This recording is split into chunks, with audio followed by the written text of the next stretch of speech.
I want to talk about how to look bigger while you're lean. Ironically, my first piece of advice is to not get too lean.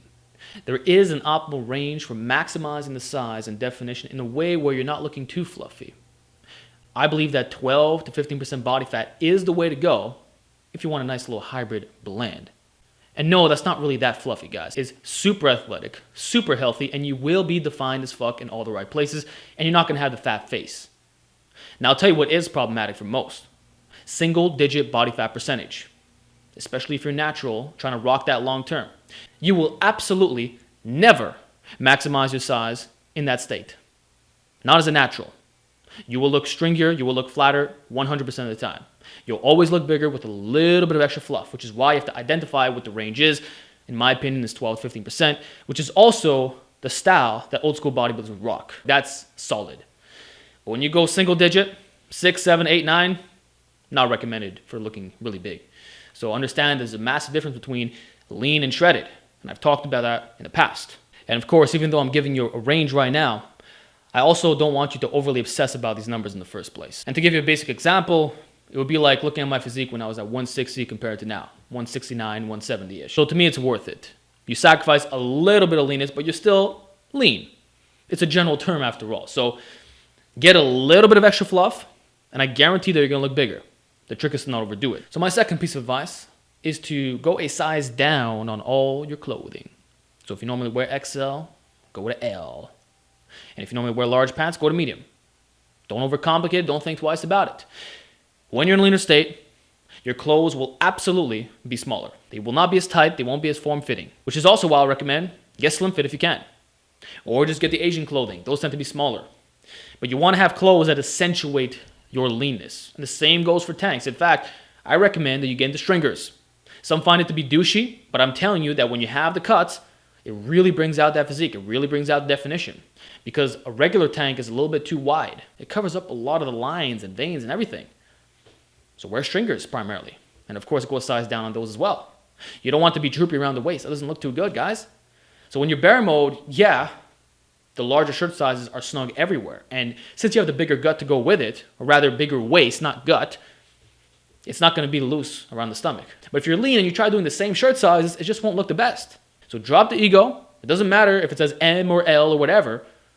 Do what works best in terms of maximizing your aesthetics. And it's that simple. No one's going to care. You'll look bigger, and that's all that matters. And worst case, you can also tailor your clothing, okay? My third message is to focus on the yoke. This is something that very few naturals develop, especially the lean ones. Because we have this stereotypical ideal of what aesthetics entail, right? Maybe the classic Frank Zane appearance, Z's, the old school guys. Looks pretty good, actually. But intentionally trying to bring out certain proportions. It's like minimizing your quad size to emphasize the V taper as opposed to the X taper, right? Same logic, okay. Well, in this case, if you want to look bigger while you're leaner, really develop that neck. I would say neck is number one, traps is second, and upper back, very important as well. The more broad you are, the bigger you're going to look in all situations. That's why guys with the longer clavicles tend to look bigger even when they're untrained. So you want to get as wide as you possibly can while emphasizing that pyramid effect up here so that you naturally look bigger in an unflexed state. Because it's easy to take your shirt off and flex and get pumped up and all that. But how do you look like in a relaxed state? How do you look like when you're just talking to someone face to face? If you got a pencil neck and you're lean, that looks really bad, my friend, even though you got the chiseled face to go with it. Build up that neck. I've made plenty of videos talking about this in the past. Please check out my Getting Yoked 101 segment. I break down all the details. And then for the traps and upper back, you really want to thicken that up. In fact, I was looking at the UFC weigh-ins the other day, man, and the guys were not really that heavy in terms of overall weight. And they weren't like the most jacked people of all time, but a lot of them had crazy neck and trap gains. They were yoked, in other words.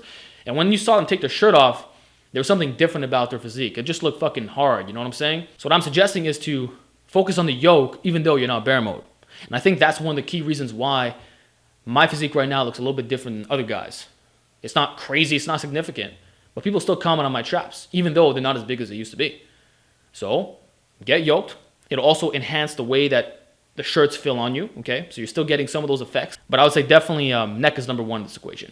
Like really, you want to focus on that, and it's totally doable in getting a thicker area, all right? And then my final piece of advice, which is very basic, but it's so freaking true, is that you need to be dedicated to the natural game for a very long time. You have to train At least 3 to 5 years, but I'm gonna say more if you want to pull off being lean and big.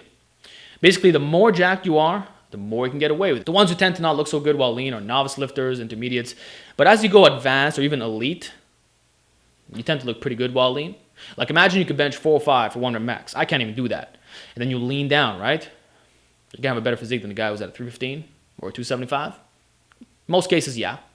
So that's what I'm saying to you.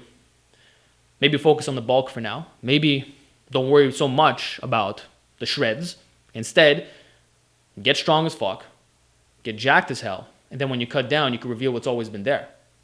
That's what I did. I was bare mode for years. I rocked the fluffier state. Then when I finally cut down, 160, 170 range, I look good. And I've been that way before in the past, but I didn't look as jacked. So it's basic, but you got to get jacked in the first place, man. If you got 18s while you're 20% body fat, then you lean down. Now you got 17s. Well, guess what? The lean 17s are still big as fuck. Even though it's a downgrade, it's not what you used to be. Obviously, you're not as full in your clothes.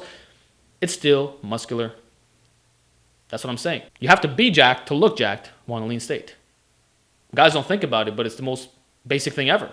And it's so damn true. That's exactly why you could have two people of the same weight and height, but totally different physiques. The muscle is the factor here. So, train your ass off. Keep watching my videos. Keep watching YouTube Fitness, Instagram, all these things. Keep running good systems. Stay committed. Don't give up. Stay hard. And then when you decide to cut down, or if you're already lean, you're going to look bigger.